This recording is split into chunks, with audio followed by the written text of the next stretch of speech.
Where is this? The boot was pulled into the gear, leaving Karen's leg exposed in the water.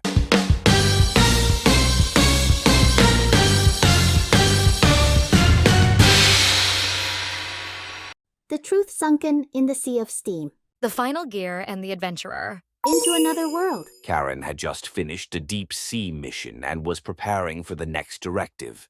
However, a sudden communication failure occurred, and the environment around her began to change in a bizarre manner. When she realized it, she found herself drifting in an unknown ocean. It was a world governed by steam and gears, something far beyond the technology of her reality. Where is this? Karen checked her diving watch, but the needle was strangely off. Floating in the sky were airships, and submerged beneath the water was a massive brass submarine. Though bewildered by this surreal sight, she confirmed that her air supply unit was functioning properly and sighed in relief. It seems my equipment will come in handy here as well. Quickly surveying her surroundings, Karen decided to investigate the lost city supposedly hidden on the ocean floor. It seemed that this world was threatened by a device called the Heart of Steam, which had gone out of control. The ocean floor was eerily quiet. Machines driven by steam made faint noises, and enormous brass gears continued to turn. Karen checked her diving watch as she cautiously advanced. Her destination was the Heart of Steam, the core of this steampunk world. If she didn't stop it, this world would face catastrophic consequences. Lost equipment. Here it is, the Heart of Steam. As Karen found the towering device in front of her and reached out, a massive gear suddenly moved, entangling her boot. What, no way? The weight of her boot worked against her as it got caught in the gear, making her unable to move.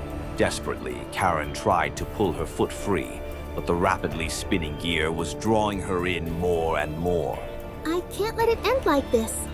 Just before being fully pulled into the gear, Karen swiftly sliced through the belt at the top of her boot with her knife. This allowed her to free her leg before the boot was completely consumed by the machinery. The boot was pulled into the gear, leaving Karen's leg exposed in the water. Phew, I made it out somehow. Catching her breath, Karen tried to maintain balance with one boot missing, relying on her air supply unit and fins. However, the sensors in her helmet started showing signs of malfunction. The danger was far from over. Guardian of the Gears? I need to get out of here quickly. Remaining calm, Karen used the faint light from her diving watch to navigate. But time was running out. If the Heart of Steam continued to rampage, the entire world could collapse. I won't give up.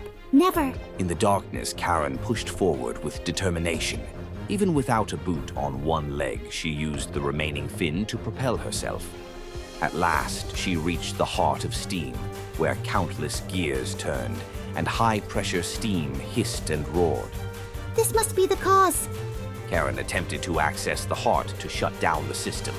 But just then, heavy footsteps echoed from behind her. Turning around, she saw a massive mechanical soldier known as the Guardian of the Gears standing in her way. So you're not going to let me pass, huh? With all her remaining strength and wits, Karen braced herself for battle. The Guardian slowly took a step forward, raising its massive arm.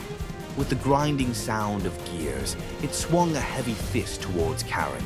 In an instant, she leapt, narrowly dodging the blow. I'll start with that steam pipe.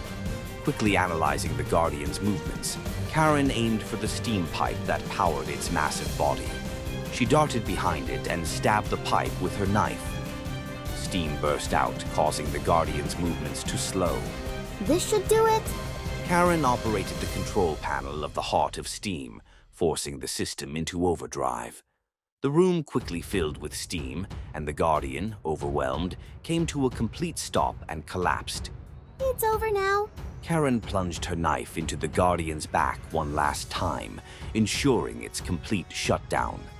Exhausted but determined, she rose to move on to the next phase. Karen reached for the control panel of the Heart of Steam and turned the system off. The massive gears slowly came to a halt, and the sound of steam dissipated into silence. Homecoming.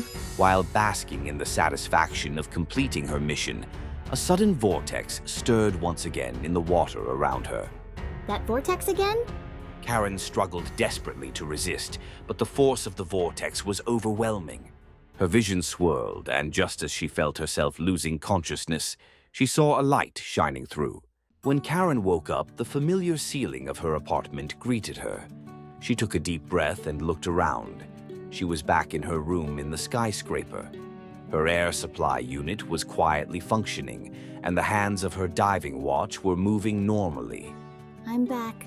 Relieved, Karen checked what she had clenched in her hand. It was a small brass gear, something she had obtained from that steampunk world. She gazed at the gear and smiled. It was real after all. Karen headed to her desk and began preparing to write her mission report. The experience she had in the steampunk world was undeniably real, and she was certain it would be invaluable in her future missions. I wonder what kind of world awaits me next. With excitement building for her next adventure, she began preparing once again.